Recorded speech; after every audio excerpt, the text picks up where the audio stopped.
Welcome to WooEnglish. In this captivating story, you'll learn English through clear and simple sentences. We encourage you to share your thoughts and leave comments as you follow the journey of one of history's greatest thinkers, Aristotle. If you enjoy the story, please press the like button. It really helps support us. This story is designed for educational purposes. Our goal is to help you improve your English while being inspired by Aristotle's life, a life full of exploration, wisdom, and the pursuit of knowledge. His journey offers valuable lessons about curiosity, learning, and the quest for truth. But we do not encourage or glorify any actions in the story. Let's begin this timeless journey together. Chapter 1. The Birth of a Thinker.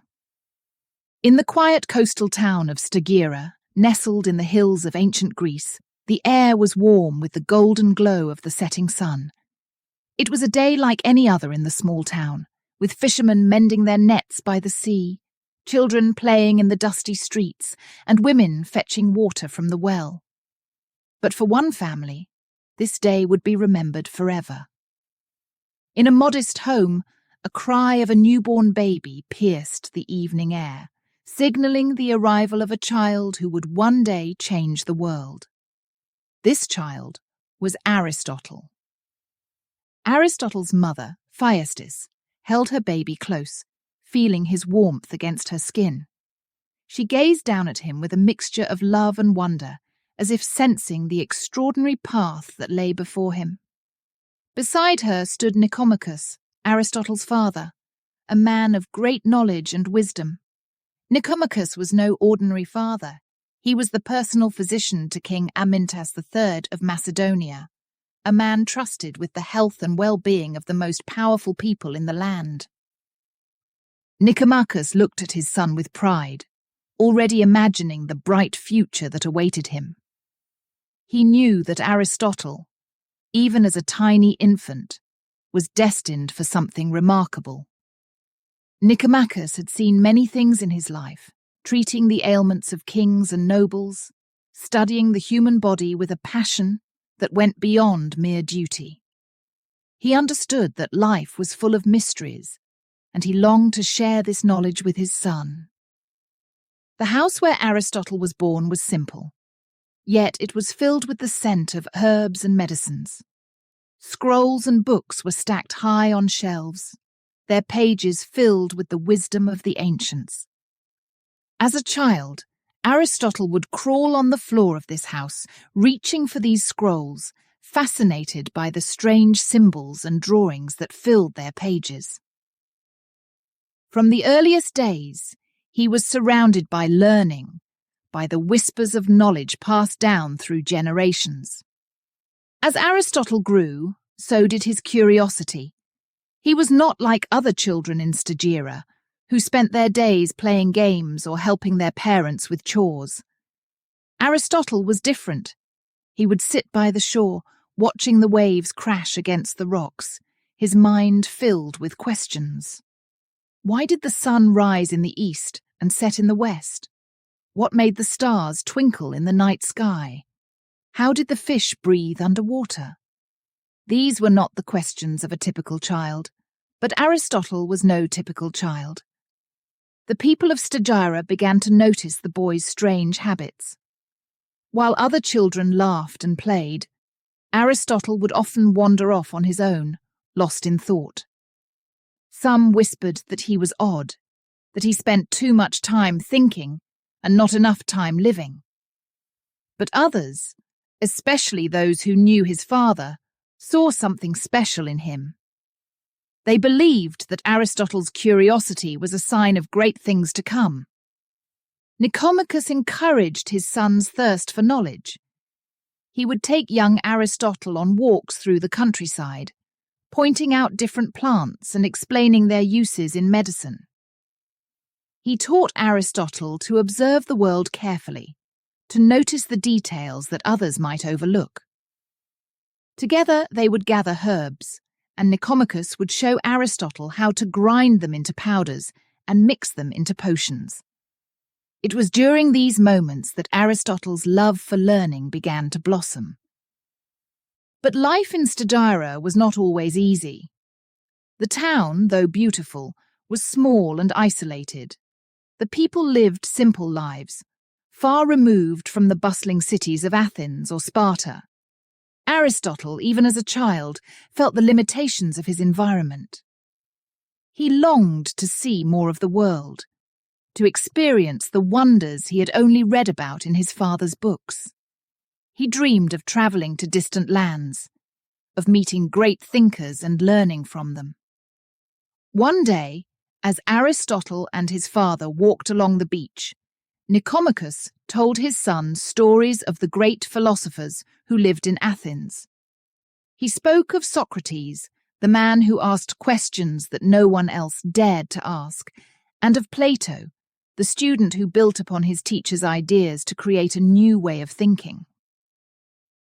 Aristotle listened with wide eyes, captivated by the tales of these men who sought to understand the world not through myths and legends, but through reason and observation.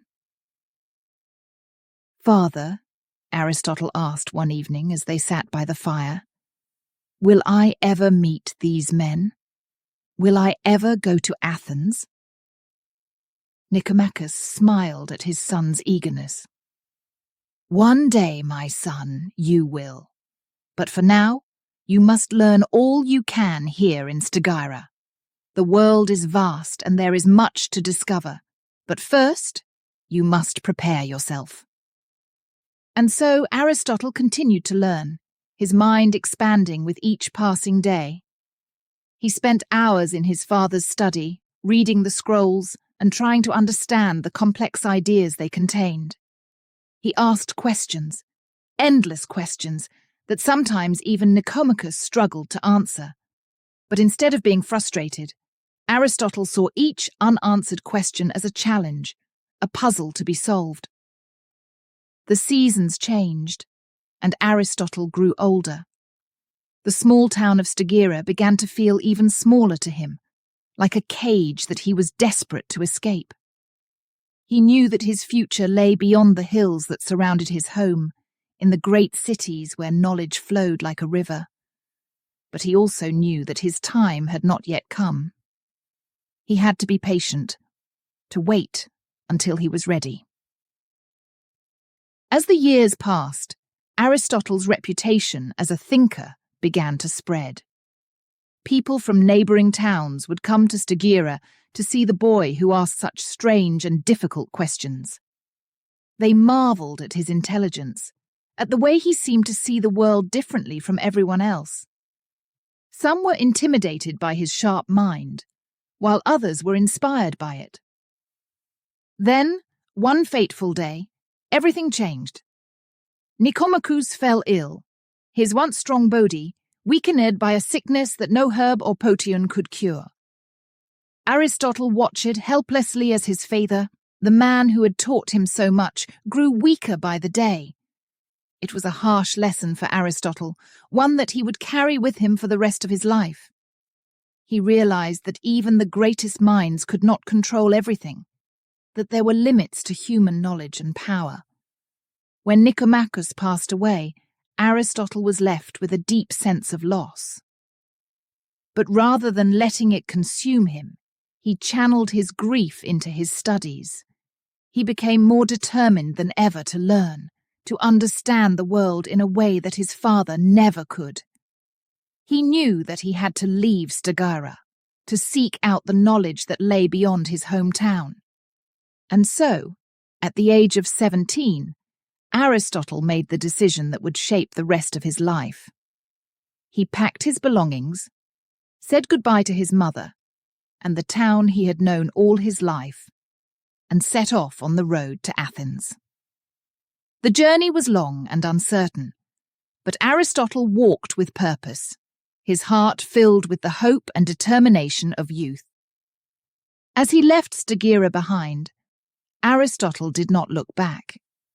He knew that his future lay ahead of him, in the city of philosophers, where he would finally find the answers to the questions that had haunted him since childhood. The boy from Stagira was now on a path to greatness, a path that would lead him to become one of the most influential thinkers the world had ever known. Chapter 2: The Journey to Athens. Aristotle was just 17 when his life took a turn that would change everything. His father, Nicomachus, had always been a guiding light for him, a man of great knowledge and wisdom. But one day, that light dimmed. Nicomachus fell gravely ill, and despite all his knowledge of medicine, nothing could save him. Aristotle watched helplessly as his father, the man who had taught him so much, slipped away. The loss was a heavy burden, one that young Aristotle could not fully understand. It felt as though the ground had shifted beneath his feet, leaving him lost and uncertain. But Aristotle was not one to give in to despair. His father had always encouraged him to seek knowledge, to ask questions and find answers. Now, more than ever, Aristotle felt the need to continue on that path. He knew that his father would want him to keep learning, to keep pushing forward, even in the face of such sorrow. So, with a heart full of both grief and determination, Aristotle made a decision that would set the course for the rest of his life. He would go to Athens. Athens was known throughout Greece as the centre of knowledge, the birthplace of philosophy. It was a city where great minds gathered to discuss ideas, to challenge each other, and to seek the truth. For Aristotle, Athens represented hope. A place where he could learn and grow, where he could find the answers to the questions that had always filled his mind. With little more than a few belongings and the memory of his father, Aristotle set off on the long journey to Athens.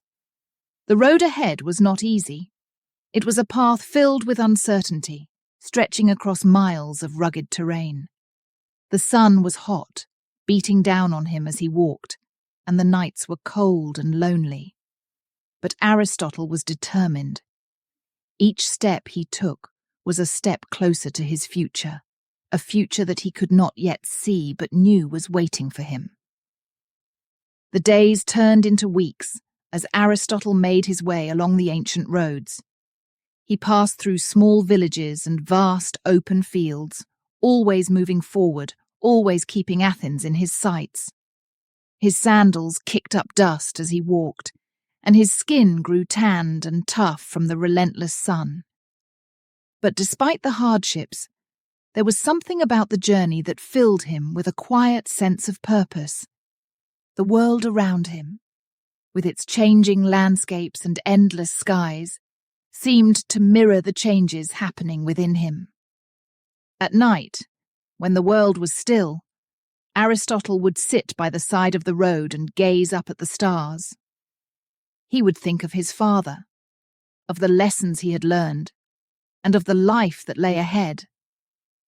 The stars, twinkling in the vast darkness, seemed to whisper secrets to him, secrets that he longed to understand. Aristotle knew that the journey was more than just a physical one.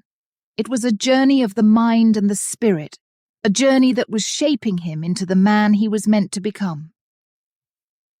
Finally, after many days of travel, Aristotle reached the outskirts of Athens. The city, with its towering buildings and bustling streets, lay before him like a vision. It was more magnificent than he had ever imagined. The Acropolis stood high on a hill, its temples and statues glowing in the afternoon light.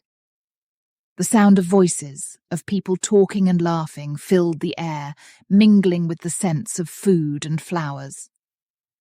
Aristotle felt a thrill in his heart. He had arrived. As he entered the city, Aristotle was filled with a sense of awe.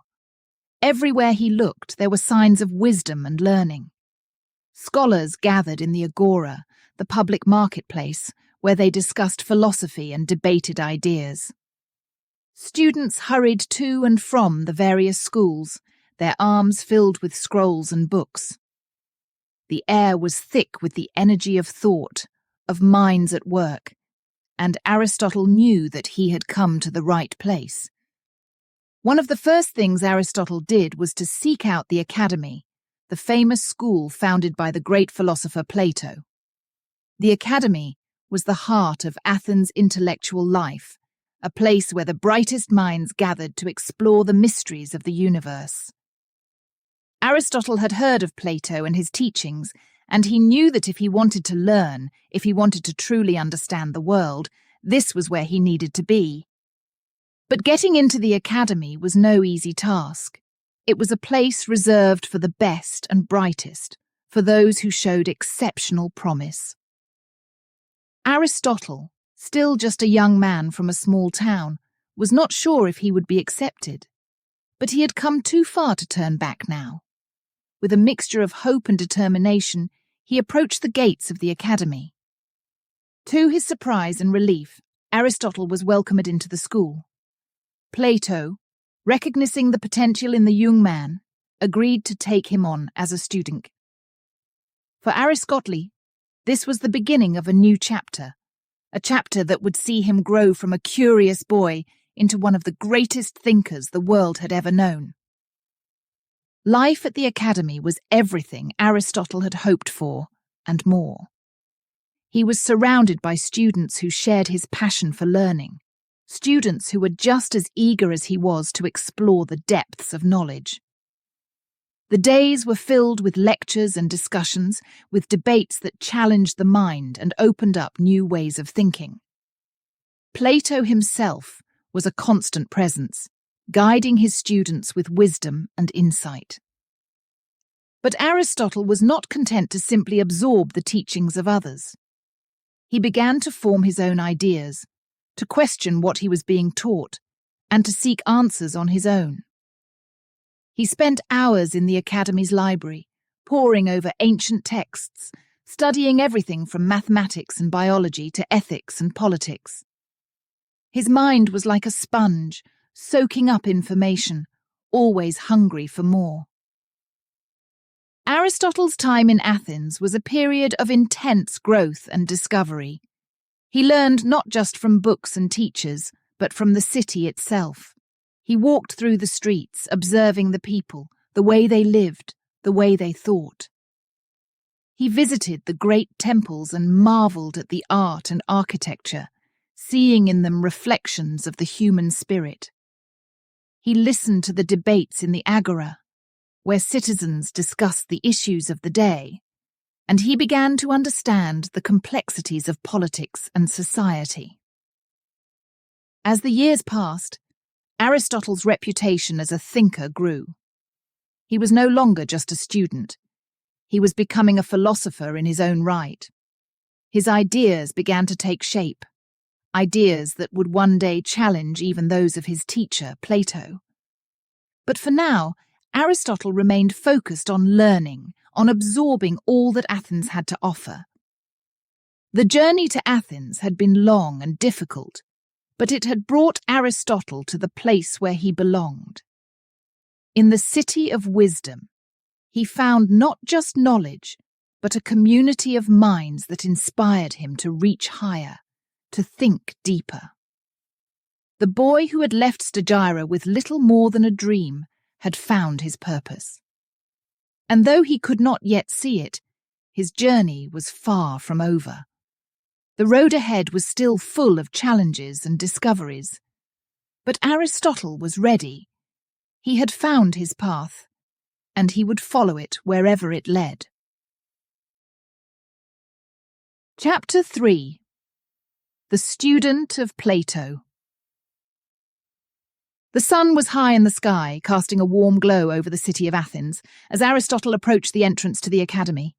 His heart pounded with a mix of excitement and nervousness. This was no ordinary school. It was the Academy, the legendary institution founded by the great philosopher Plato. For years, Aristotle had dreamed of this moment, and now, standing before the gates, he knew his life was about to change forever. The academy was more than just a place of learning. It was the very heart of philosophy in Greece. Within its walls, the brightest minds gathered to explore the mysteries of life, the universe, and everything in between. Aristotle had heard stories of the debates that took place here, of the deep questions asked, and the profound answers sought. Now, he was about to become part of this world, to join the ranks of those who dared to seek the truth. As he stepped inside, Aristotle was struck by the beauty of the place. The academy was surrounded by lush gardens, with olive trees providing shade and flowers blooming in every corner. The air was filled with the scent of fresh earth and the soft murmur of students deep in conversation. Everywhere he looked, there were scholars and thinkers, their faces serious, their minds at work. Aristotle felt a thrill of anticipation. This was where he belonged. Soon, Aristotle was introduced to Plato himself. The older philosopher was a man of great wisdom, his eyes sharp and his presence commanding. Plato welcomed Aristotle with a kind smile, but there was a depth in his gaze that suggested he was always thinking, always questioning. Aristotle immediately felt a deep respect for this man who had dedicated his life to the pursuit of knowledge. From that day on, Aristotle's life was transformed. The academy became his second home, a place where he could immerse himself in the world of ideas. Each day began with lectures from Plato, where the students would gather to listen to their teacher's words. Plato spoke of the world of forms, of perfect ideas that existed beyond the physical world.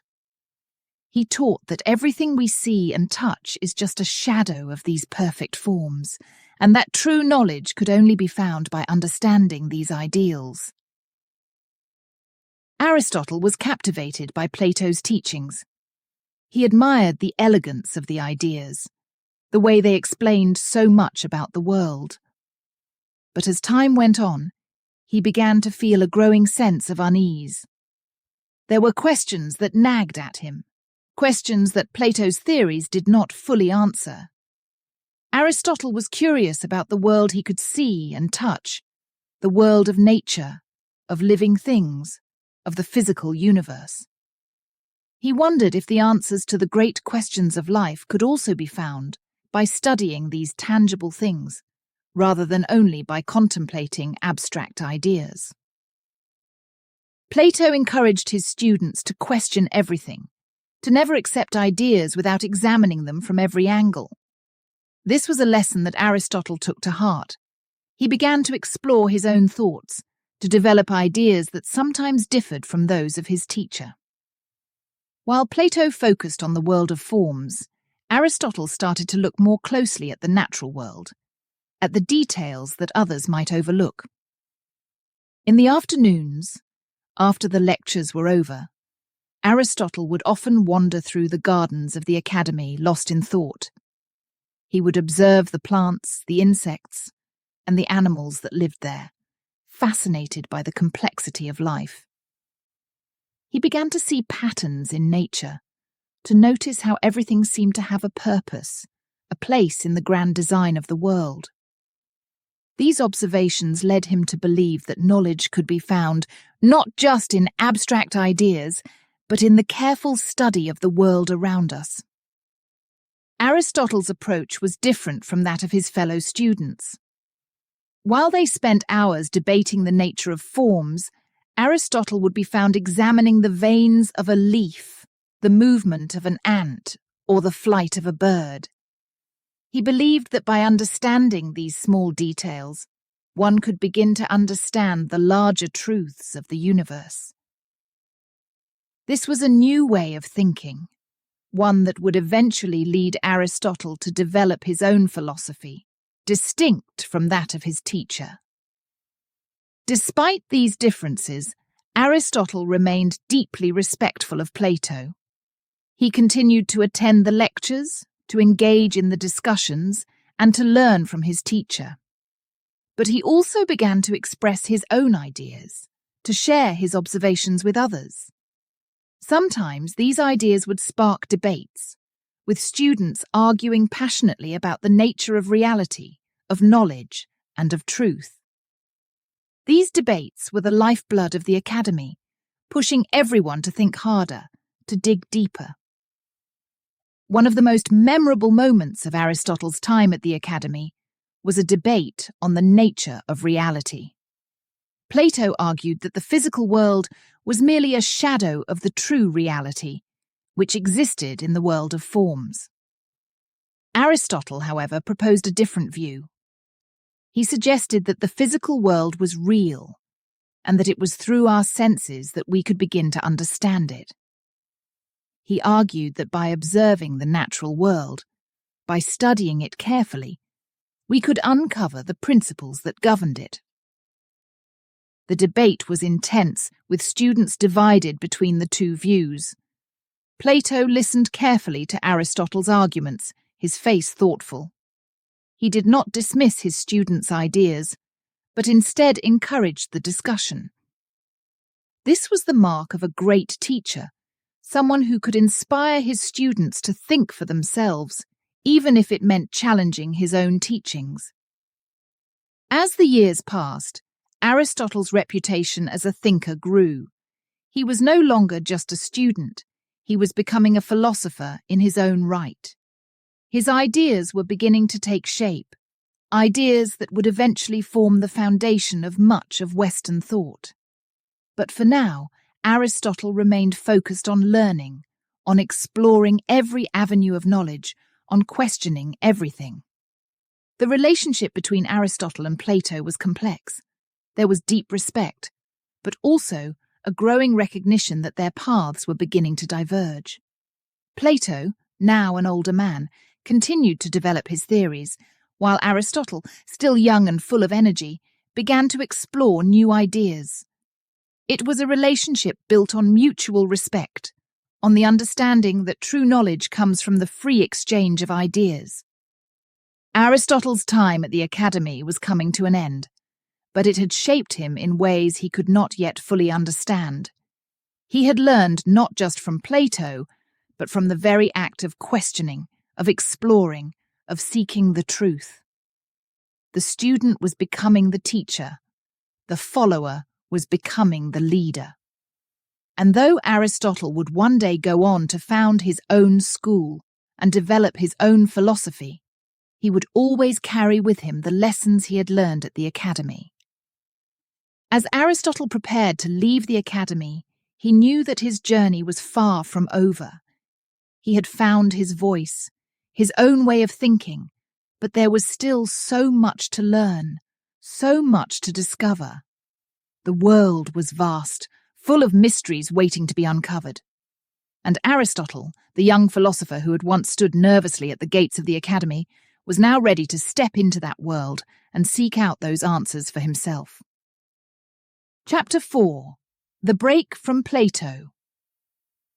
The warm sun of Athens shone brightly over the academy, but in the heart of Aristotle there was a shadow growing. As the years passed, the young philosopher had developed his own thoughts, his own beliefs, and his own way of understanding the world. Yet, these new ideas did not always align with those of his teacher, the great Plato.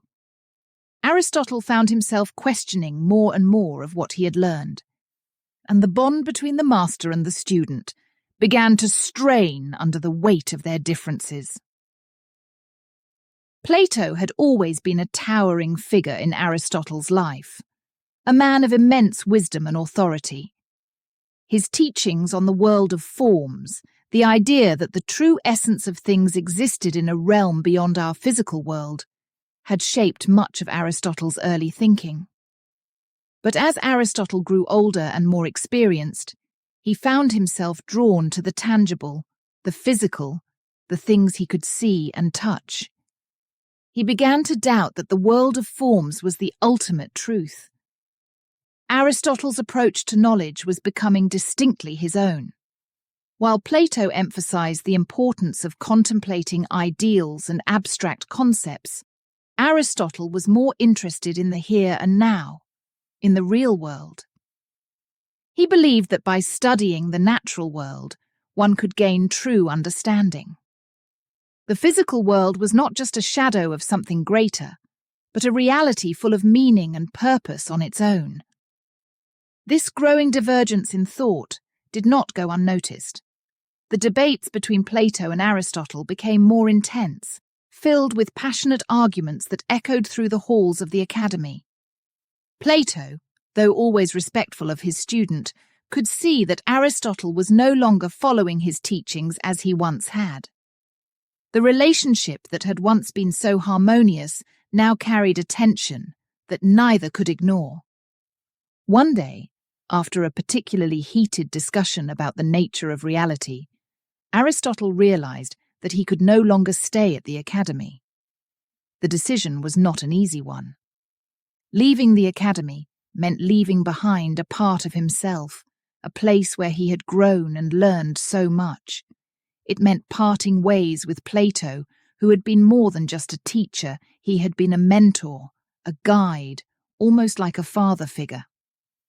But Aristotle knew that if he was to stay true to his own beliefs, to his own search for truth, he had to step out on his own. The day Aristotle decided to leave was filled with a mix of emotions. The streets of Athens were bustling with life, but for Aristotle, everything seemed quieter, more distant.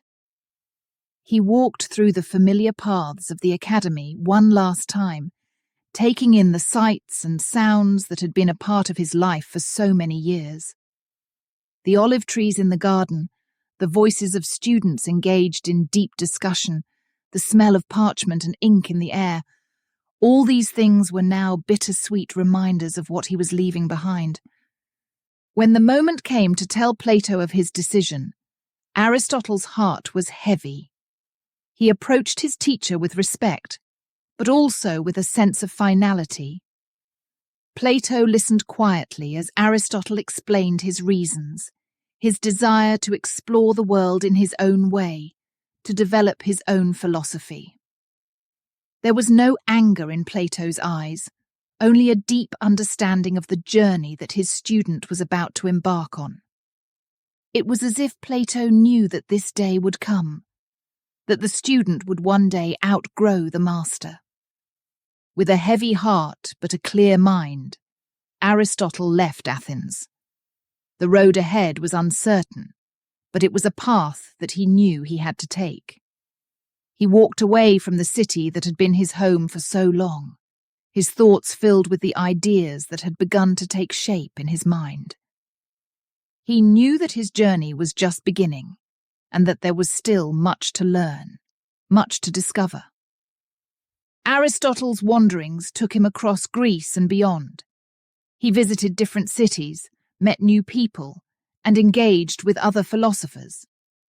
Everywhere he went, he sought knowledge, always asking questions, always probing deeper into the mysteries of the world. He studied the natural world with a keen eye, observing the behavior of animals, the growth of plants, the movements of the stars. His curiosity was boundless, and he began to develop a philosophy that was rooted in the physical world, in the study of nature. During his travels, Aristotle encountered many different schools of thought. He met philosophers who, like Plato, believed in the power of abstract ideas, and others who, like himself, were more interested in the empirical world. These encounters helped to shape his thinking, to refine his ideas. He debated with other thinkers, sometimes agreeing, sometimes disagreeing, but always learning, always growing. One of the most significant stops on Aristotle's journey was in the city of Assos, in Asia Minor. There, he was welcomed by Hermias, a ruler who had once been a student of Plato himself. Hermias recognized the brilliance of Aristotle's mind and offered him a place in his court. Aristotle stayed in Assos for several years, where he continued his studies and began to develop his own school of thought. It was here that he started to lay the foundations for what would become some of his most influential work. During this time, Aristotle also began to teach. He gathered a small group of students who were eager to learn from him, to explore the world through his eyes. His teachings were different from those of Plato. They were grounded in observation, in the study of the natural world. Aristotle encouraged his students to ask questions, to conduct experiments, to look closely at the world around them. His philosophy was one of curiosity, of seeking knowledge through experience and observation. But even as Aristotle developed his own ideas, he never forgot the lessons he had learned from Plato. The respect he held for his former teacher remained strong, and though their philosophies differed, Aristotle always acknowledged the debt he owed to the Academy and to Plato himself. The break from Plato was not a rejection of his teachings, but a necessary step in Aristotle's own journey toward understanding. After several years in Assos, Aristotle moved to the island of Lesbos, where he continued his studies of the natural world. He spent time observing the marine life in the waters around the island, fascinated by the diversity of creatures he found there. These observations would later become an important part of his work in biology, a field in which he would make significant contributions. Eventually, Aristotle's journey would take him back to Greece, where he would establish his own school, the Lyceum in Athens. But that is a story for another time. For now, the young philosopher was still on his path of discovery, still seeking the knowledge that would one day make him one of the greatest thinkers in history. The break from Plato was a turning point in Aristotle's life. It was a moment of both loss and liberation, a step away from the teachings of his youth and toward the creation of his own philosophy. It was a journey that would take him far from the Academy, but it was also a journey that would bring him closer to the truth he sought. And though the road was long and sometimes difficult, Aristotle walked it with the determination and curiosity that had always driven him, knowing that each step brought him closer to the answers he was seeking. Chapter 5. The Encounter with King Philip.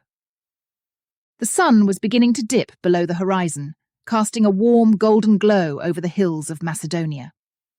Aristotle, now a man seasoned by years of travel and study, walked along a dusty road deep in thought. His journey had taken him far from the bustling streets of Athens, through the serene landscapes of Greece, and now to this ancient land. The air was thick with the scents of pine and earth, and the only sounds were the distant calls of birds and the crunch of gravel beneath his sandals. As Aristotle walked, a messenger approached him, his face serious and urgent. The man bowed low and handed Aristotle a scroll sealed with a royal insignia. Aristotle took the scroll, feeling the weight of the wax seal between his fingers. He knew that this was no ordinary message. It was a summons from King Philip II of Macedonia, one of the most powerful rulers in the Greek world. Aristotle broke the seal and unrolled the parchment. The message was brief but clear.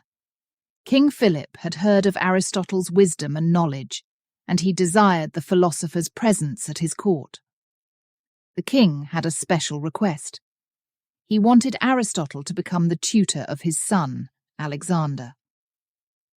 Aristotle paused for a moment, considering the significance of the invitation. King Philip was known for his ambition, his military prowess, and his dreams of uniting all of Greece under his rule. To be invited to his court was an honor, but it also carried great responsibility. The boy Aristotle was being asked to teach was no ordinary child. Alexander was destined for greatness. Even at a young age, he was already showing signs of the fierce intelligence and strength that would one day make him one of the most famous conquerors in history. Without hesitation, Aristotle accepted the invitation. He understood that this was a unique opportunity, not just to impart knowledge, but to shape the future of Macedonia and perhaps even the world. The philosopher packed his belongings and set off for Pella, the capital of Macedonia, where King Philip's court was located. When Aristotle arrived at the royal palace, he was greeted with respect and curiosity. The palace was a grand structure, with marble columns and expansive courtyards filled with statues of gods and heroes. The walls were adorned with tapestries depicting scenes of battle and triumph, reflecting the king's military successes. King Philip himself was a formidable figure, tall and broad-shouldered, with a commanding presence. He welcomed Aristotle warmly, his voice deep and resonant as he spoke of his hopes for his son, Alexander.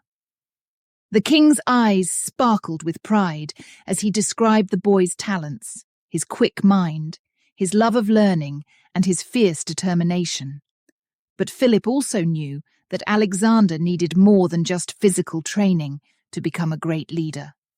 He needed the wisdom and guidance that only a philosopher like Aristotle could provide. When Aristotle first met Alexander, he saw a boy of about 13 with a sharp gaze and an air of confidence beyond his years. Alexander was curious and eager to learn, his mind like a sponge ready to absorb all the knowledge Aristotle could offer. But there was also a restlessness about him, a desire for action, for adventure. Aristotle recognized this immediately. Alexander was not just a student, he was a warrior in the making. The lessons began in earnest. Aristotle's teachings were not confined to a classroom. They took place in the gardens of the palace, in the shadows of ancient trees, and by the banks of the rivers that flowed through Macedonia. Aristotle taught Alexander about philosophy, science, and the arts, but he also spoke of ethics, leadership, and the responsibilities that came with power. He wanted to mold Alexander not just into a ruler, but into a philosopher king, a leader who could conquer with both strength and wisdom. Aristotle's influence on Alexander was profound. He introduced the young prince to the works of Homer, particularly the Iliad, which would become one of Alexander's most cherished texts. Aristotle helped Alexander see the world not just as a battlefield, but as a place filled with ideas, cultures, and knowledge. Under Aristotle's guidance, Alexander learned to appreciate the complexities of human nature, the importance of justice, and the value of wisdom. But Aristotle also understood that Alexander was different from other students. He knew that Alexander's destiny was tied to the sword as much as to the scroll. So Aristotle's teachings were practical as well as philosophical. He taught Alexander about geography, about the lands beyond Greece that he would one day conquer. He explained the nature of different peoples, their customs, and their ways of thinking. Aristotle prepared Alexander for the world he would one day rule, arming him with knowledge as well as strategy. As the years passed, the bond between Aristotle and Alexander grew strong. There was mutual respect and admiration, but also moments of tension. Alexander was headstrong, and there were times when his ambition clashed with Aristotle's more measured approach. But these moments only served to deepen their relationship, as each challenged the other to think more deeply, to see the world from different perspectives. One day, as they walked through the palace gardens, Alexander asked Aristotle a question that had been on his mind. "Teacher," he said, "do you think I am destined to be a great king?" Aristotle looked at the boy, who was now on the brink of manhood, and saw the fire in his eyes. He knew that Alexander's future was already taking shape, that his path was set on a course that would change history. "Greatness," Aristotle replied, "is not just in what you achieve, but in how you achieve it. A true king rules with wisdom, with justice, and with respect for those he leads. You have the potential for greatness, Alexander, but remember that power is a tool. It can be used to build, but it can also destroy. The choice of how to use it will be yours." These words stayed with Alexander, guiding him as he grew into the leader who would one day be known as Alexander the Great. Aristotle's teachings shaped the young prince's mind, helping him to see beyond the immediate, to think about the consequences of his actions, and to strive for a legacy that would endure. The time eventually came for Alexander to take up the mantle of leadership. King Philip's ambitions were realized as he united Greece under his rule, and Alexander stood ready to follow in his father's footsteps.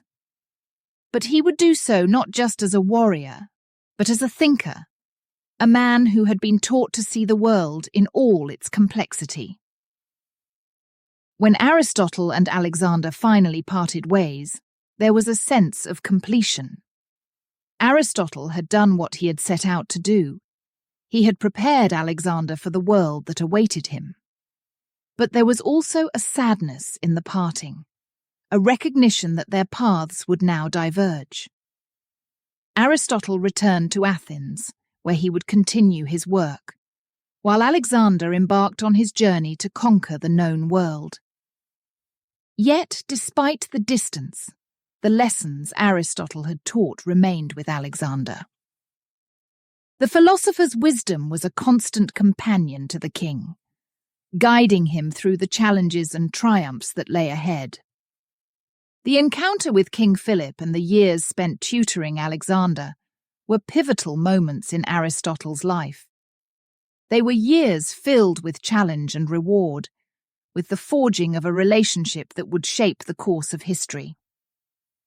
Aristotle had taken on the role of a teacher, but in doing so he had also become a part of something much larger, a legacy that would endure through the ages.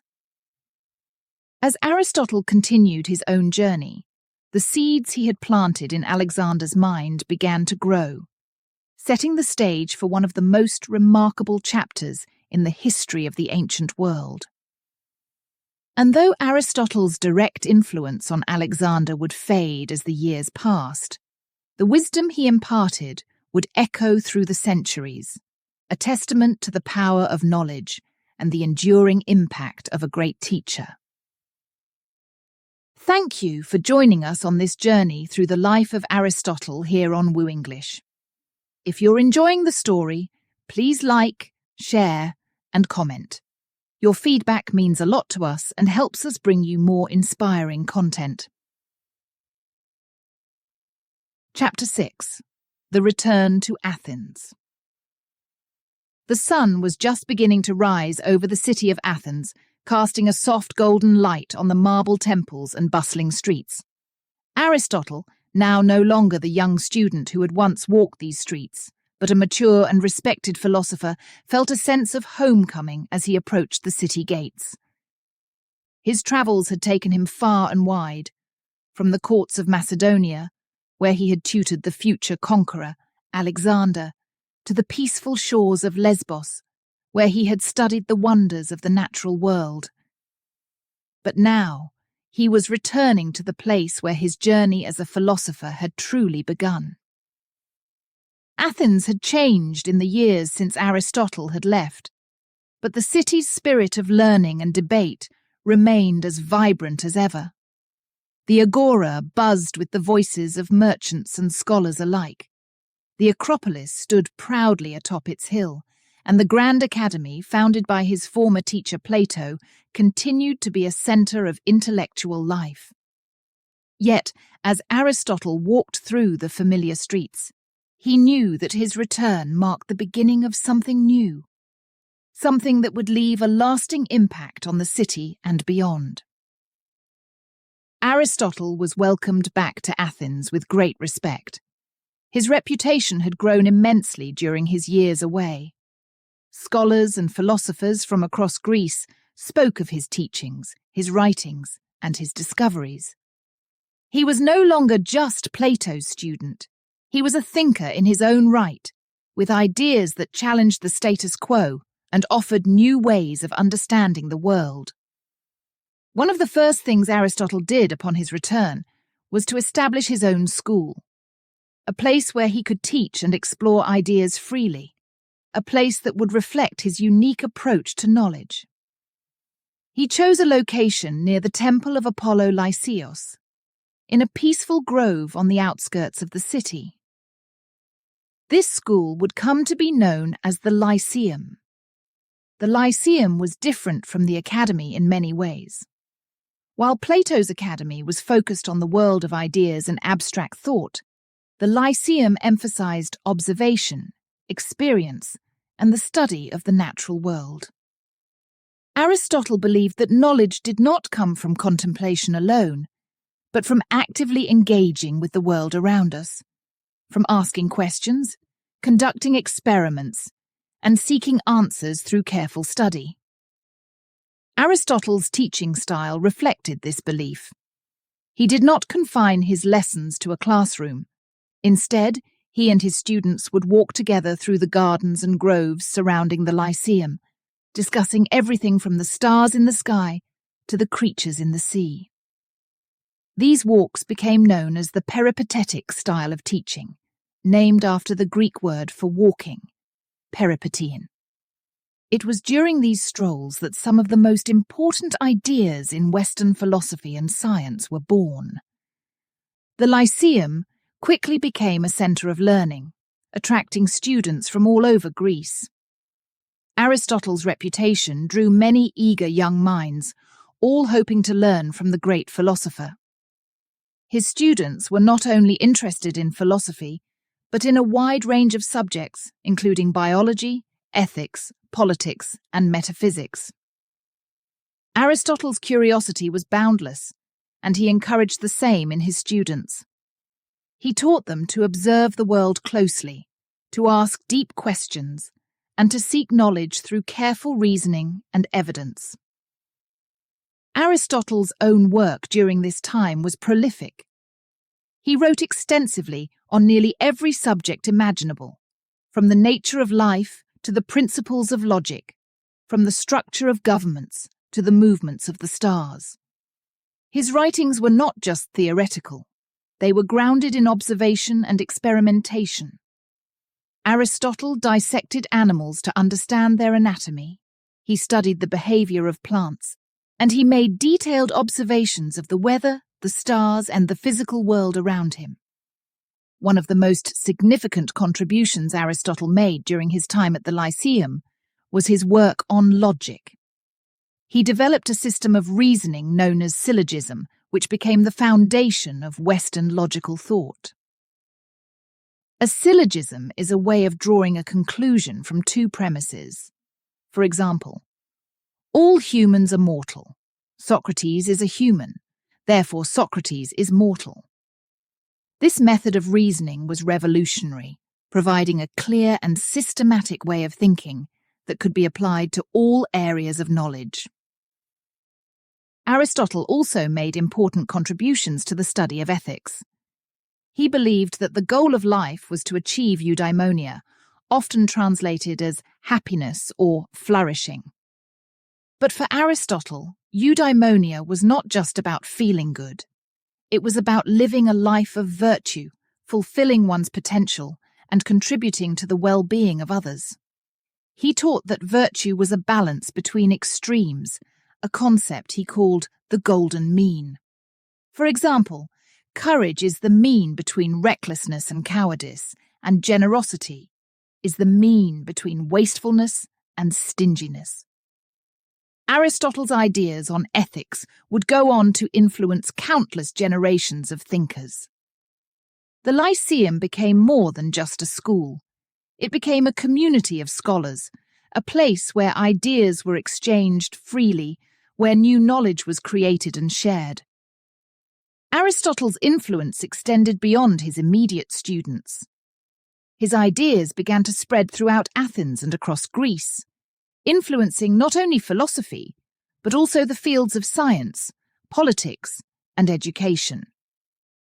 But Aristotle's time in Athens was not without challenges. The political climate in the city was tense, and his association with Alexander, now known as Alexander the Great, brought suspicion. Some Athenians viewed Aristotle as a threat, a man whose ideas could challenge the status quo. There were whispers of treachery, of political intrigue, but Aristotle remained focused on his work. He believed in the power of knowledge, in the importance of seeking truth, and he continued to teach and write despite the growing tensions around him. As the years passed, Aristotle's health began to decline. He had devoted his life to the pursuit of knowledge, to teaching and writing, and the toll of these efforts was beginning to show. But even as his body weakened, his mind remained sharp, his curiosity undiminished.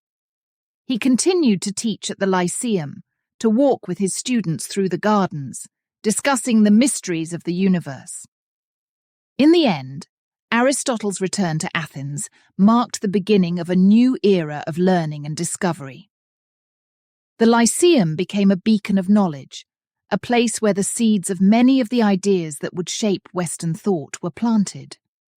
Aristotle's legacy was not just in the books he wrote or the students he taught, but in the way he approached the world, with curiosity, with a deep respect for knowledge, and with a belief that understanding the world around us was the key to a good and meaningful life.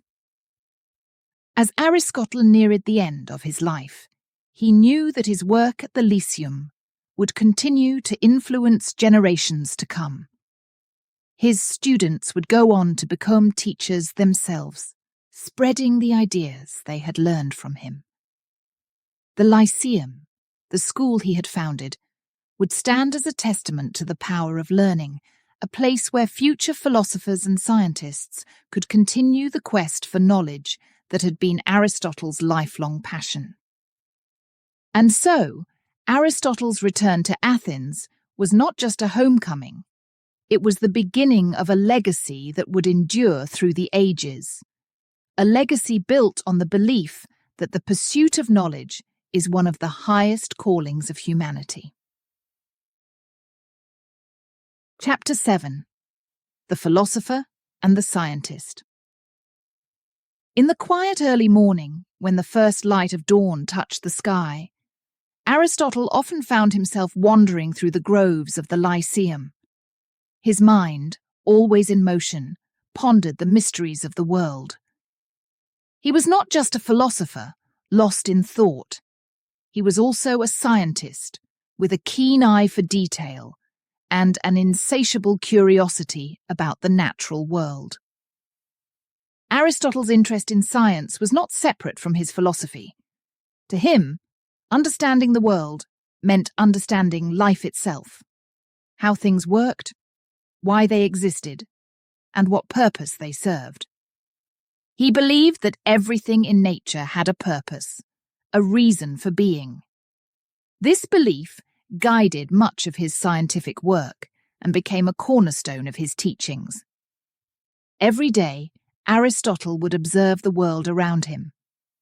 He watched birds in flight, studied the way plants grew, and examined the stars as they twinkled in the night sky.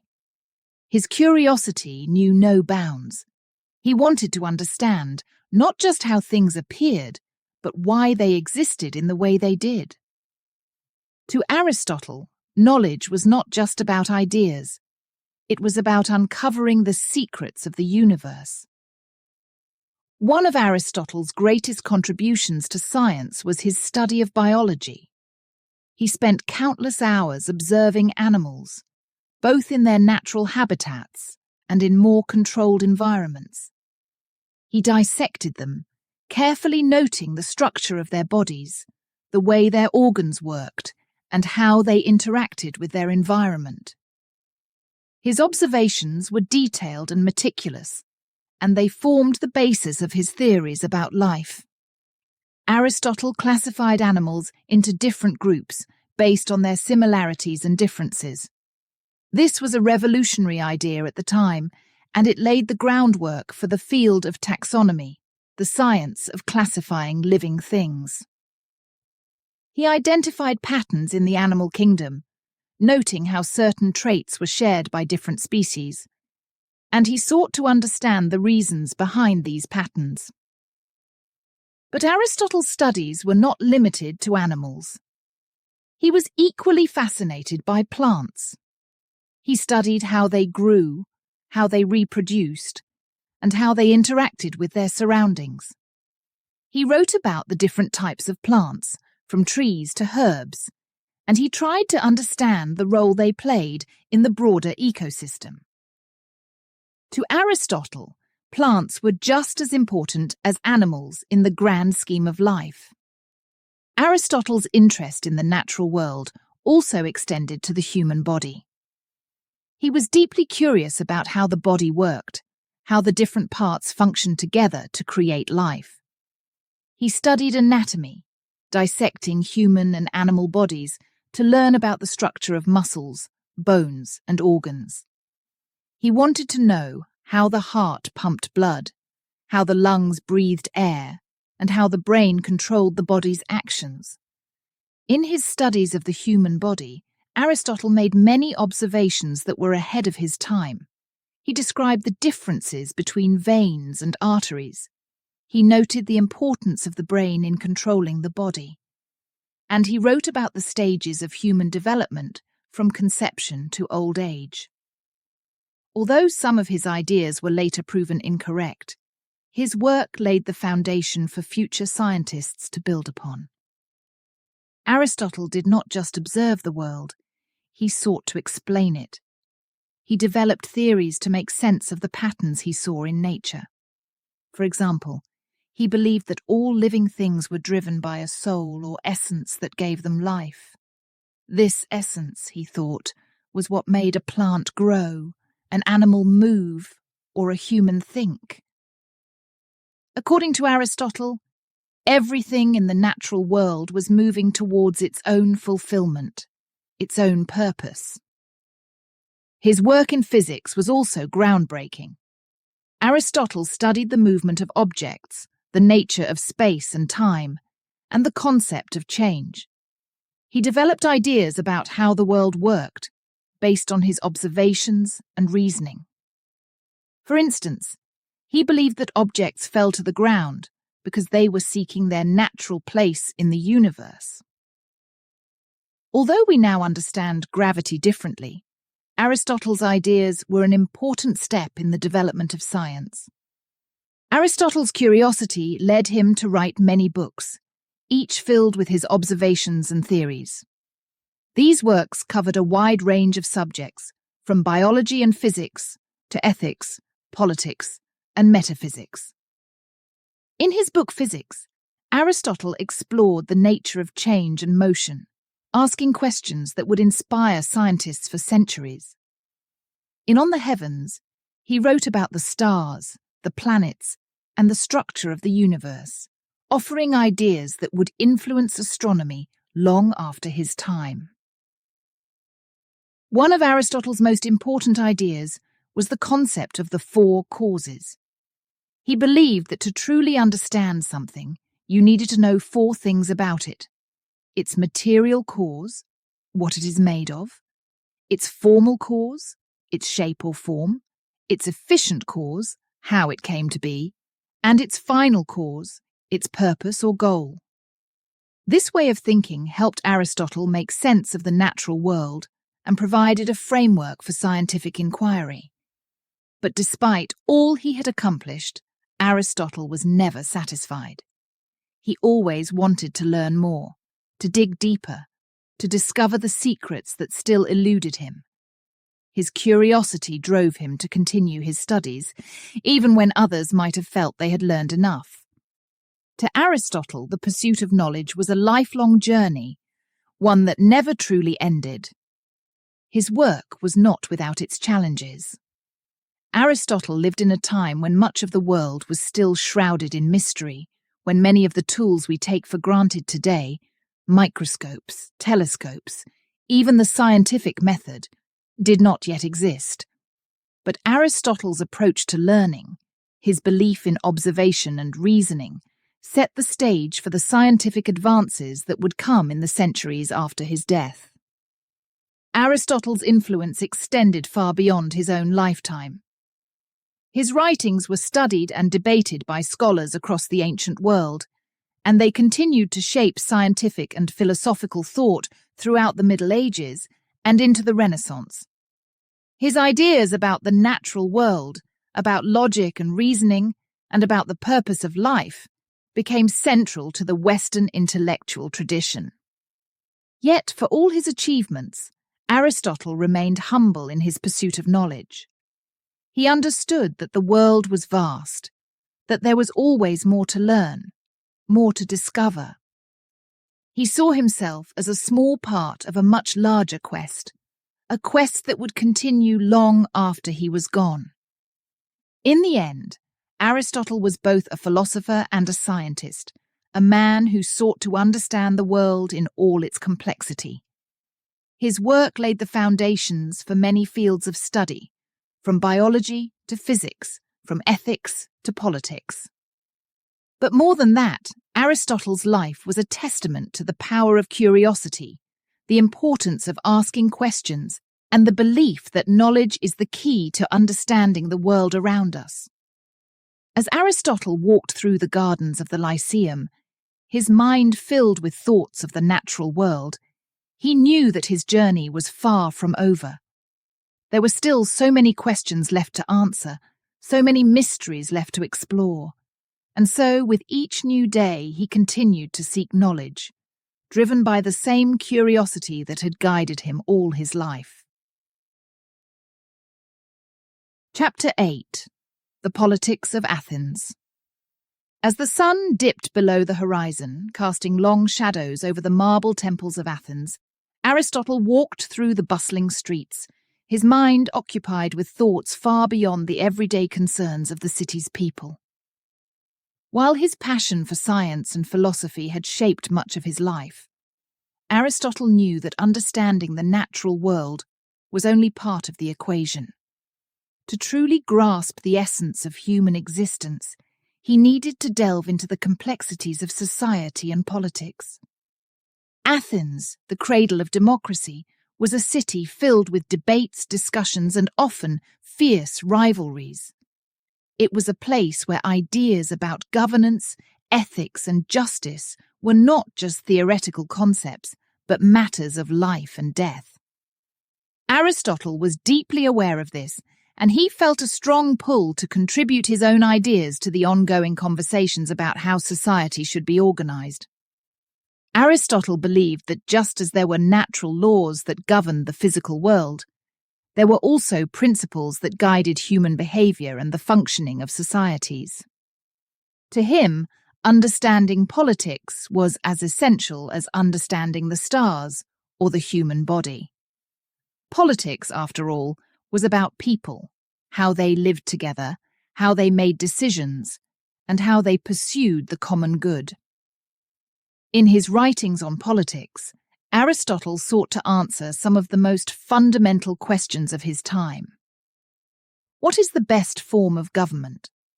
How should rulers govern? What makes a good citizen? These were not just abstract questions for Aristotle. They were vital issues that affected the lives of everyone in Athens and beyond. Aristotle's approach to politics was rooted in observation and analysis, much like his work in science. He studied different forms of government, monarchies, aristocracies, and democracies, looking at their strengths and weaknesses. He didn't just rely on theory, he examined real-world examples, drawing from the history of various city-states to understand what made some successful and others fail. One of Aristotle's key beliefs was that the best government was one that promoted the well-being of its citizens. He argued that a government should aim for the good life for all, balancing the needs of the many with the rights of the few. To Aristotle, this meant creating a system where citizens could participate in decision-making, where justice was upheld, and where leaders acted with virtue and wisdom. Aristotle introduced the concept of the golden mean in politics, just as he had in ethics. He believed that the best form of government was one that avoided extremes. A monarchy could be good if the ruler was just, but it could easily turn into tyranny if the ruler became corrupt. Similarly, a democracy could allow for broad participation, but it could also descend into mob rule if not kept in check. Aristotle favoured a mixed government, one that combined elements of democracy, aristocracy, and monarchy to ensure stability and fairness. But Aristotle's involvement in politics was not just academic.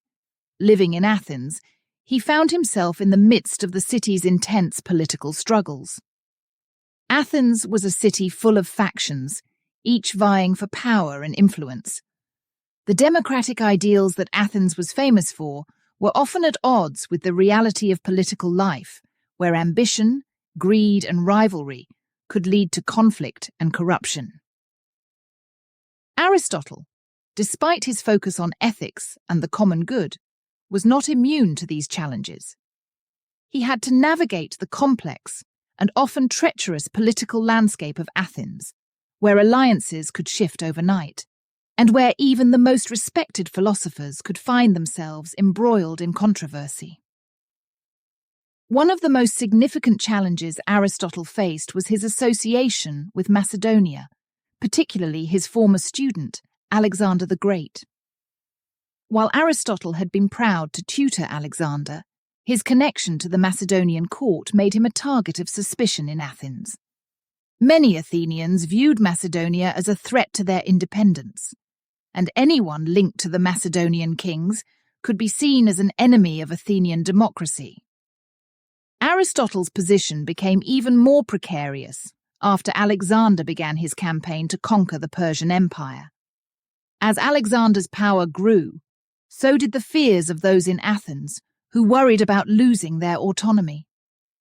Aristotle, despite his efforts to remain focused on his work, found himself caught in the middle of these political tensions. The philosopher had always believed in staying true to his principles, even when it was difficult. He continued to write and teach about the importance of justice, virtue, and the common good, even as the political atmosphere in Athens grew increasingly hostile. Aristotle knew that his ideas were controversial, that they challenged the status quo, but he also knew that they were necessary. Aristotle's involvement in politics was not just about theory, it was about making a difference in the real world. He believed that philosophers had a responsibility to engage with society, to use their knowledge and wisdom to guide leaders and citizens alike. For Aristotle, politics was not a distant or abstract subject. It was the very fabric of life in Athens, woven into every decision, every debate, every conflict. Despite the challenges, Aristotle remained committed to his vision of a just society.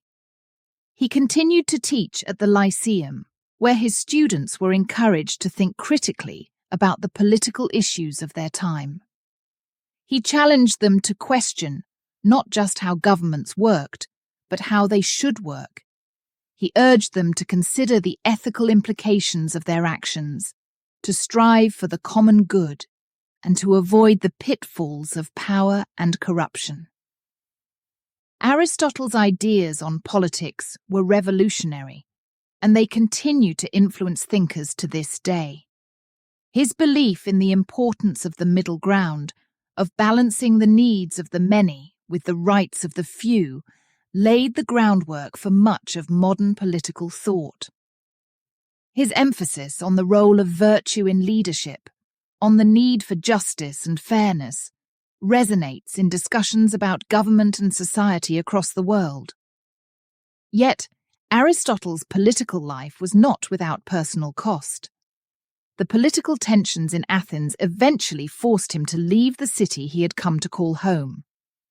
Accused of impiety, likely due to his connections with Macedonia and his controversial ideas, Aristotle saw the writing on the wall.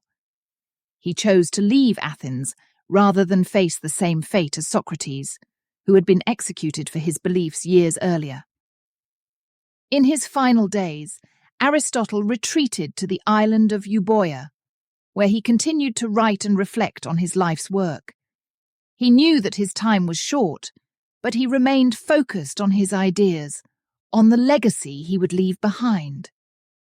He had spent his life seeking knowledge, understanding the natural world, and exploring the complexities of human society. He had faced challenges, both intellectual and political, but he had never wavered in his commitment to the pursuit of truth. Aristotle's involvement in the politics of Athens was a testament to his belief that philosophy was not just about thinking, it was about living. It was about engaging with the world, about making a difference, about striving for a society that was just, fair, and virtuous. His life was a journey of discovery, not just of the natural world, but of the human soul, of what it meant to live a good life in a complex and often challenging world. As Aristotle looked back on his life, he knew that he had made his mark on the world, not just as a philosopher, but as a scientist, a teacher, and a citizen of Athens. His ideas would continue to shape the world long after he was gone, influencing generations of thinkers, leaders, and ordinary people striving to understand the world and their place in it. Chapter 9. The Loss of Alexander. The sun was setting over Athens, casting long, melancholic shadows across the city. Aristotle sat in the garden of the Lyceum, his thoughts heavy and his heart burdened with a sorrow he had not felt in years. A messenger had arrived earlier that day, bringing with him news that would shake the very foundations of Aristotle's world. Alexander the Great, the brilliant, ambitious young king whom Aristotle had once tutored, was dead. The news hit Aristotle like a physical blow. For a moment he could hardly breathe. The boy he had watched grow into a man, the student who had become a conqueror, was gone. Alexander, who had once been full of life and dreams of empire, had fallen at the age of 32, far from the land of his birth. As Aristotle sat in the fading light, he felt as though he had lost a part of himself, a part that had been intricately woven into the fabric of his life. Memories of Alexander flooded Aristotle's mind. He remembered the first time he had met the young prince in Macedonia, a boy with fierce eyes and an unquenchable thirst for knowledge. Aristotle had seen potential in him, not just to be a great ruler, but to be a man of wisdom and virtue. He had taken Alexander under his wing, teaching him about philosophy, ethics, and the natural world. Together, they had explored the mysteries of life, walking through the gardens, discussing the works of Homer, and contemplating the stars. Aristotle had known that Alexander was destined for greatness, but he had also hoped that his teachings would guide the young man to be a ruler who led with wisdom as well as strength. Now, with Alexander gone, Aristotle wondered if he had done enough, if his teachings had truly shaped the king's legacy. But Alexander's death was more than just a personal loss for Aristotle. It sent shockwaves through Greece, and especially through Athens, a city that had always been wary of Macedonian power. Alexander's empire had stretched across 3 continents, and with his death, the stability of that empire was suddenly in question. Greece was on the brink of political turmoil, and old rivalries and fears began to resurface. For Aristotle, this meant danger. He had always been associated with Macedonia, not only because of his role as Alexander's tutor, but also because of his own connections to the Macedonian court. In the eyes of many Athenians, Aristotle was now a symbol of the foreign power that had dominated Greece for so long. Suspicion and distrust began to grow, and Aristotle, once a respected figure in the city, found himself increasingly isolated, Whispers of conspiracy spread through Athens. People began to murmur that Aristotle had played a role in Alexander's rise to power, that he had been too close to the Macedonian rulers, and that he could not be trusted. These were dangerous times, and Aristotle, a man of reason and thought, found himself entangled in the irrational fears and suspicions of the city. The political climate in Athens grew more volatile with each passing day. The city, which had once welcomed Aristotle back with open arms, now seemed to turn against him. His association with Macedonia made him a target, and the very ideas that had once made him a respected philosopher were now used against him. The people of Athens, driven by fear and uncertainty, began to see Aristotle as a threat, someone who was too closely tied to the forces that had oppressed them. Aristotle, despite his love for Athens, knew that he could no longer stay in the city. The risk was too great. He had seen what could happen to those who fell out of favour in the tumultuous world of Athenian politics. His own teacher, Socrates, had been sentenced to death for his beliefs. Aristotle had no intention of meeting the same fate. The decision to leave Athens was not an easy one. The city had been his home for so many years, the place where he had studied, taught, and shared his knowledge with eager students. The Lyceum had become a centre of learning, a place where ideas were born and nurtured. But now, that chapter of his life was coming to an end. Aristotle made his preparations quietly, knowing that his departure would be seen as an admission of guilt by some, but understanding that it was his only choice. He decided to retreat to Chalcis, a town on the island of Euboea, where he could live out his remaining days in relative peace. It was a bitter decision, leaving behind the city he had once called home, but it was a necessary one. As he packed his belongings, Aristotle felt a deep sadness. He had dedicated his life to the pursuit of knowledge, to understanding the world and sharing that understanding with others. But now, in his old age, he was being forced to leave the place where so much of that work had been done. The Lyceum, the school he had founded with such hope and passion, would continue without him. But Aristotle knew that it would never be the same. On the day he left Athens, the city was quiet. The once familiar streets seemed strange and distant, as if they no longer belonged to him. Aristotle walked through the gates of the city, leaving behind the Acropolis, the Agora, and all the places that had been a part of his life for so long. He felt a profound sense of loss, not just for Alexander, but for the life he had built in Athens. Arriving in Chalcis, Aristotle found a measure of peace. The town was far removed from the political intrigues of Athens, and there he could reflect on his life's work. But the weight of Alexander's death and the betrayal of Athens still hung over him. He continued to write, to think, and to teach, but he knew that his time was drawing to a close. In Chalcis, Aristotle's health began to decline. The years of travel, study, and teaching had taken their toll, and the recent events had only added to the strain. He was surrounded by a few loyal students and family members, but the vibrant intellectual community of Athens was far behind him now. As he lay on his deathbed, Aristotle's thoughts turned to the legacy he would leave behind.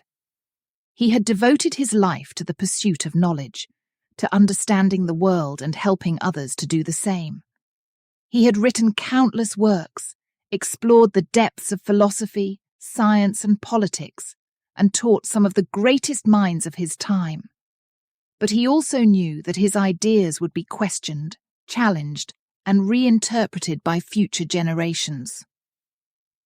In his final moments, Aristotle found comfort in the thought that his work would live on, even if he could not. His teachings would continue to inspire, to provoke thought, and to guide those who sought to understand the world around them. And though he had lost so much, his student, his home, his health, he had not lost his passion for knowledge, nor his belief in the power of reason. Aristotle passed away quietly in Chalcis, far from the city that had once been the centre of his life. But his legacy endured, carried forward by those who had learned from him, those who would continue to explore the ideas he had devoted his life to.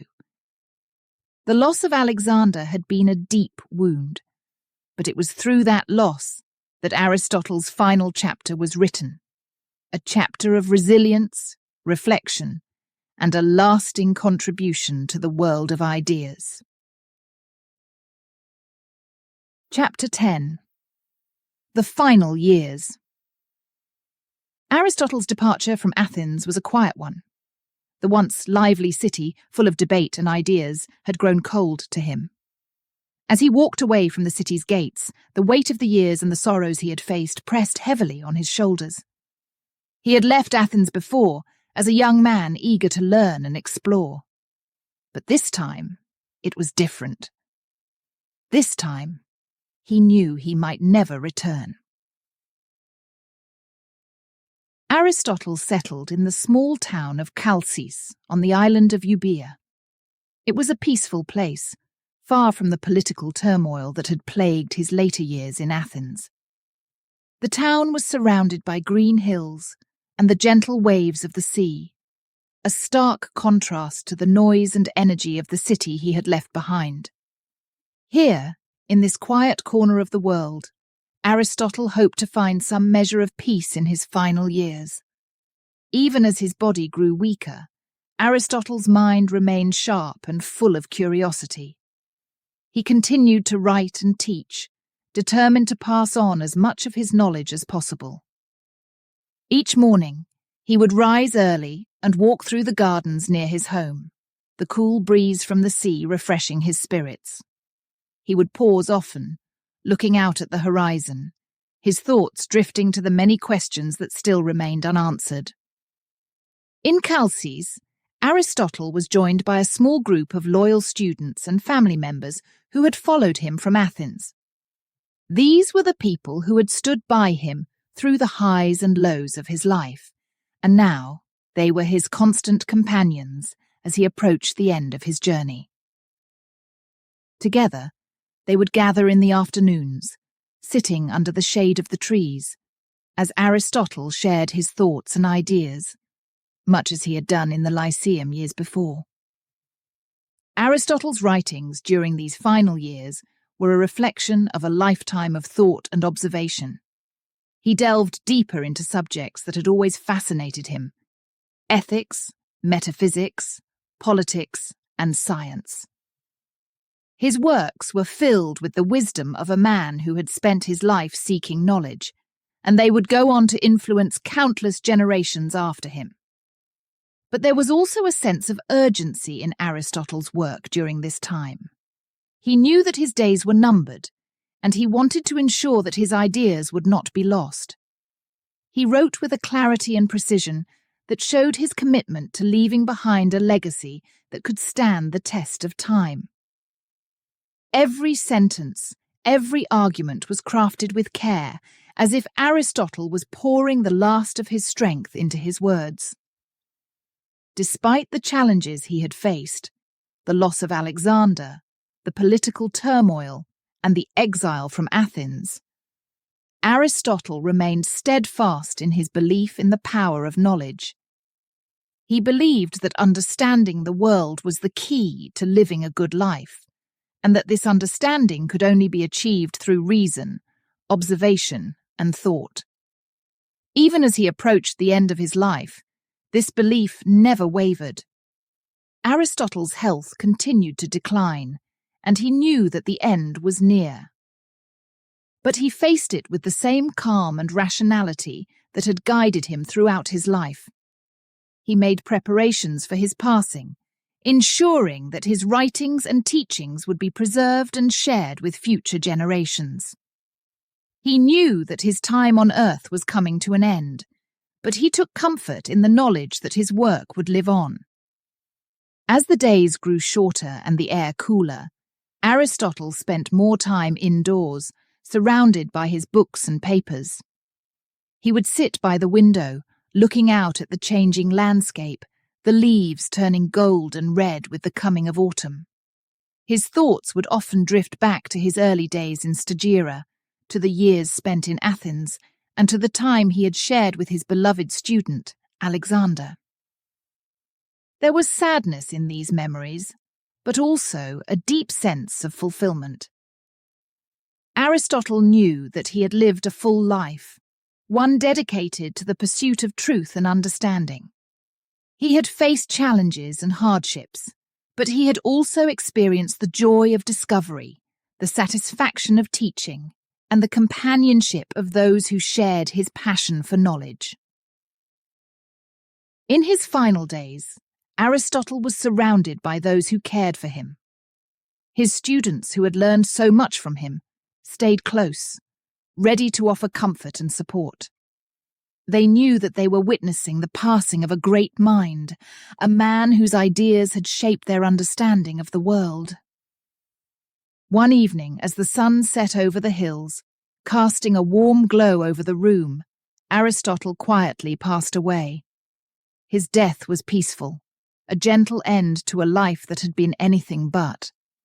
He left the world as he had lived in it, with dignity, with grace, and with a mind full of questions that would continue to inspire others long after he was gone. Aristotle's passing marked the end of an era, but it was also the beginning of a legacy that would endure for centuries. His writings, his teachings, and his discoveries became the foundation for much of Western philosophy and science. His ideas about ethics, politics, logic, and the natural world would influence thinkers from the Roman Empire to the Renaissance and beyond. But more than just his ideas, it was Aristotle's approach to knowledge that left the deepest mark. He taught that the pursuit of understanding was a noble and worthwhile endeavour, one that required patience, curiosity, and a willingness to question everything. He believed that knowledge was not just a collection of facts, but a way of thinking, a way of approaching the world with an open mind and a critical eye. In the years after his death, Aristotle's students carried on his work, spreading his teachings throughout Greece and beyond. The Lyceum continued to thrive, becoming a centre of learning that attracted scholars from all over the ancient world. Aristotle's influence could be seen in the works of philosophers, scientists, and leaders who followed in his footsteps, each building on the foundation he had laid. Aristotle had lived a life dedicated to the pursuit of knowledge, and in doing so, he had left behind a legacy that would continue to inspire and guide humanity for generations to come. His final years in Chalcis were a testament to his unwavering commitment to his work, even in the face of adversity. And though he is no longer with us, his ideas live on, a lasting reminder of the power of the human mind and the endless possibilities that come from asking the right questions. As the sun set on that final chapter of Aristotle's life, it also rose on a new day, one where his teachings would continue to illuminate the path for those who seek to understand the world and their place in it. Aristotle's story, his journey from a small town in Greece to becoming one of the greatest minds in history, remains a source of inspiration, a beacon of knowledge that shines brightly even after all these centuries. Chapter 11. The Legacy of Aristotle. The passing of Aristotle marked the end of an extraordinary life, but it was far from the end of his influence. In the quiet town of Chalcis, where Aristotle had spent his final days, the seeds of his teachings were already beginning to take root. His students, loyal and dedicated, knew that they carried something precious, a legacy of knowledge that needed to be preserved, shared, and expanded. The Lyceum, the school Aristotle had founded in Athens, continued to thrive even after his death. The students who had walked with Aristotle through its gardens, discussing philosophy, ethics, and science, were now the torchbearers of his ideas. They took up the mantle of leadership, ensuring that the Lyceum remained a place of learning, a place where Aristotle's methods and ideas could be explored further. Aristotle had left behind a vast body of work, covering nearly every subject imaginable. His writings were not just collections of facts or observations, they were profound explorations of the world and humanity's place within it. These works became the foundation of Western thought, influencing everything from science to politics, from ethics to metaphysics. Aristotle's books were copied, studied, and debated by scholars across the ancient world. In the years following Aristotle's death, his influence began to spread far beyond the walls of the Lyceum. His students, many of whom were brilliant thinkers in their own right, travelled throughout Greece and the wider Mediterranean, bringing Aristotle's teachings with them. They established schools of their own, where they taught the ideas they had learned from their master. These schools became centres of learning, where the torch of knowledge was passed from one generation to the next. Aristotle's impact on the ancient world was profound. His work laid the groundwork for the development of science, particularly in the fields of biology, physics, and astronomy. His method of observation, classification, and logical reasoning became the standard for scientific inquiry, influencing scholars for centuries to come. In ethics, his concept of the golden mean, the idea that virtue lies in moderation, became a guiding principle for those seeking to live a good and balanced life. But Aristotle's influence was not limited to the realm of science and ethics. His ideas about politics and governance also had a lasting impact. Aristotle believed that the best government was one that promoted the well-being of all its citizens, balancing the needs of the many with the rights of the few. These ideas resonated deeply in the ancient world and continued to shape political thought long after his time.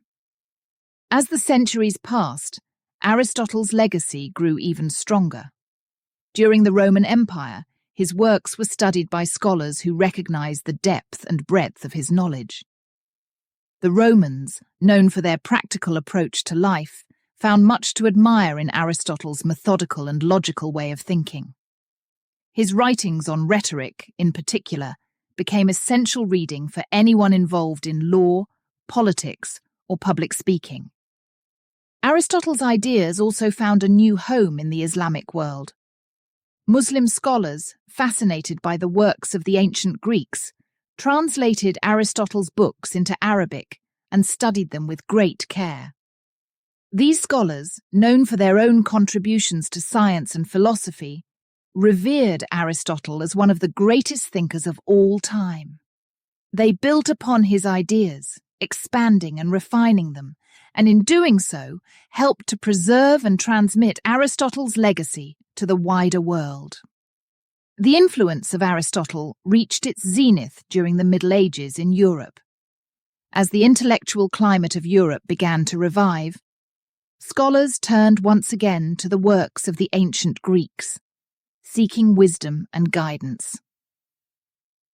Aristotle's ideas, which had been carefully preserved and studied by Muslim scholars, were reintroduced to Europe through translations into Latin. This rediscovery of Aristotle had a profound impact on the development of medieval philosophy and science. In the universities of medieval Europe, Aristotle's works became central to the curriculum. Scholars such as Thomas Aquinas used Aristotle's ideas as the foundation for their own philosophical systems, blending them with Christian theology to create a new synthesis of faith and reason. Aristotle's logic, in particular, became the cornerstone of medieval education, shaping the way scholars approached problems and sought solutions. But Aristotle's legacy was not just about the content of his ideas. It was also about his approach to knowledge. Aristotle believed that understanding the world required careful observation, critical thinking, and a willingness to question assumptions. This approach became the bedrock of the scientific method, which would eventually lead to the great scientific discoveries of the Renaissance and the Enlightenment. Even today, more than 2,000 years after his death, Aristotle's influence can be seen in nearly every field of human knowledge. His ideas continue to shape our understanding of the world, from the sciences to the humanities, from ethics to politics. In education, Aristotle's emphasis on logical reasoning and critical thinking remains a cornerstone of teaching and learning. Aristotle's legacy is a testament to the power of knowledge and the human spirit's unending quest for understanding. His life was dedicated to the pursuit of truth, and his works reflect a deep and abiding curiosity about the world. Aristotle believed that knowledge was not just a collection of facts, but a way of seeing the world, of making sense of the complexities of life. For Aristotle, the pursuit of knowledge was a lifelong journey, one that required patience, dedication, and an open mind.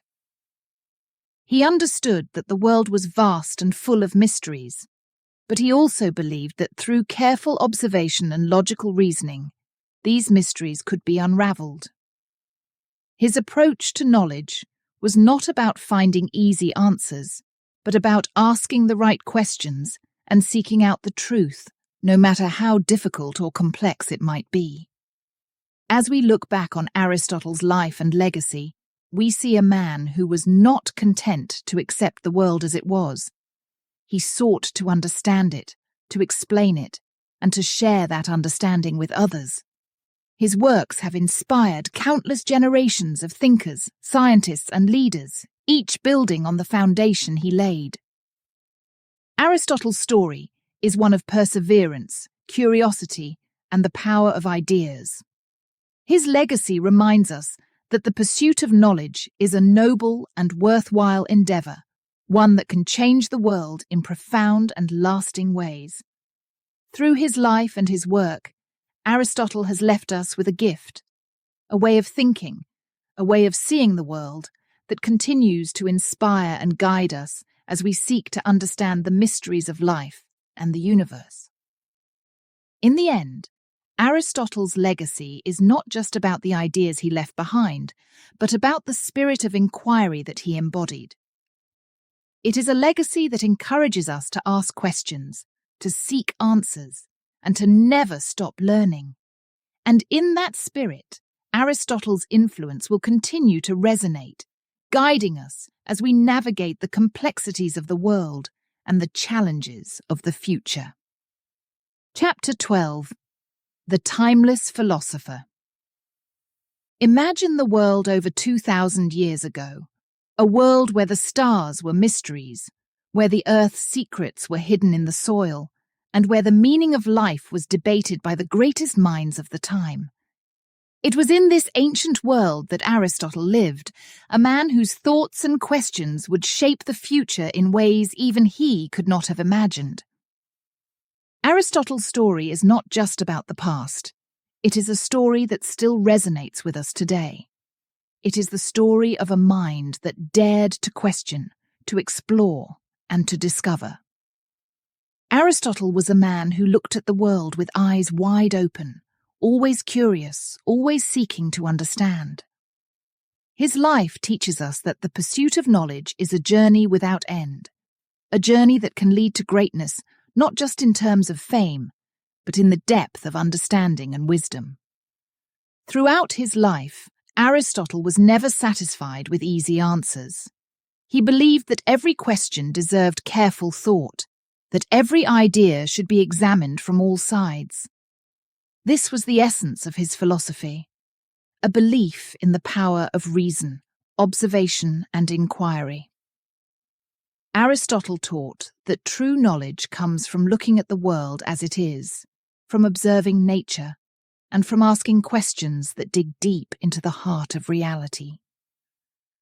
As we look back on Aristotle's life, we see a man who was not afraid to challenge the accepted ideas of his time. He questioned the teachings of his own mentor, Plato, and developed his own way of thinking. Aristotle was interested in the physical world, in understanding how things worked and why they existed. He wanted to know the reasons behind everything, from the movement of the stars to the behavior of animals, from the workings of governments to the nature of human happiness. Aristotle's ideas were revolutionary, and they continue to inspire us even today. His work laid the foundations for many fields of study: biology, ethics, politics, metaphysics, and more. He introduced the idea that everything in the world has a purpose, a reason for being, and that understanding this purpose is key to understanding life itself. His concept of the golden mean, the idea that virtue lies in balance and moderation, still influences how we think about ethics and morality. But what makes Aristotle truly timeless is not just his ideas, but the way he approached life. Aristotle believed that knowledge was not something to be hoarded, but something to be shared. He founded the Lyceum, a school where students could learn, discuss, and explore ideas together. He encouraged his students to think for themselves, to question what they were taught, and to seek out the truth in everything they studied. Aristotle's influence did not end with his death. His students carried his teachings forward, spreading his ideas throughout the ancient world and beyond. His works were studied by scholars in the Roman Empire, translated into Arabic by Muslim scholars, and later reintroduced to Europe, where they became a cornerstone of medieval thought. Aristotle's ideas helped to shape the Renaissance and the Enlightenment, periods of history marked by a renewed interest in science, philosophy, and the pursuit of knowledge.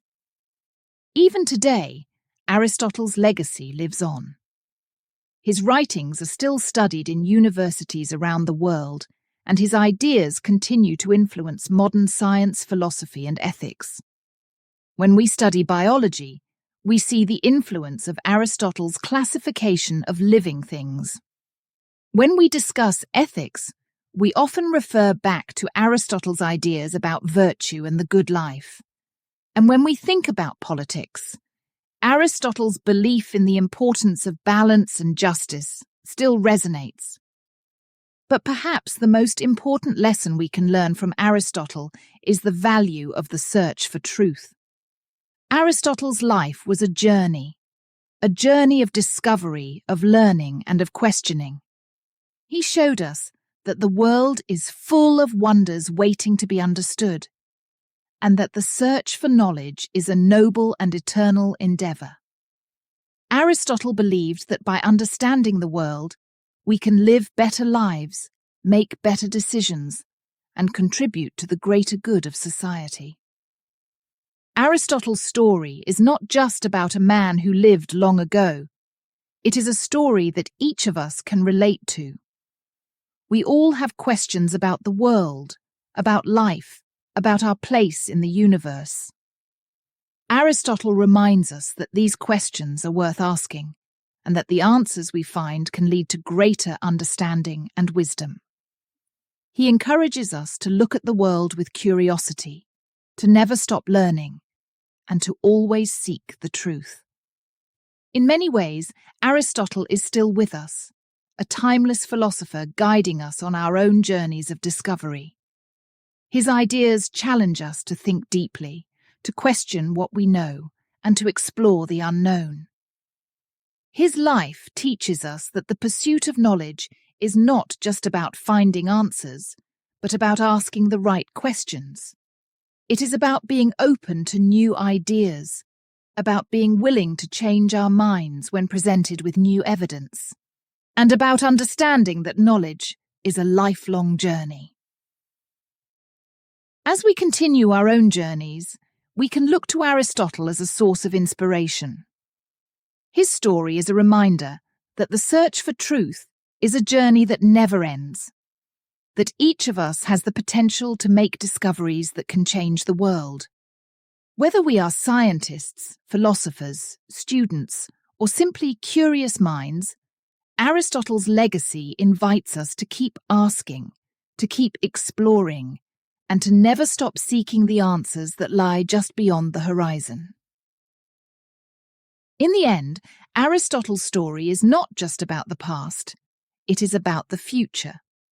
It is about the timeless quest for knowledge, a quest that each of us can undertake in our own lives. Aristotle's ideas continue to light the way, showing us that the pursuit of understanding is one of the most important and rewarding journeys we can ever embark on. And in that sense, Aristotle, the timeless philosopher, will always be with us, guiding us as we seek to understand the world and our place within it.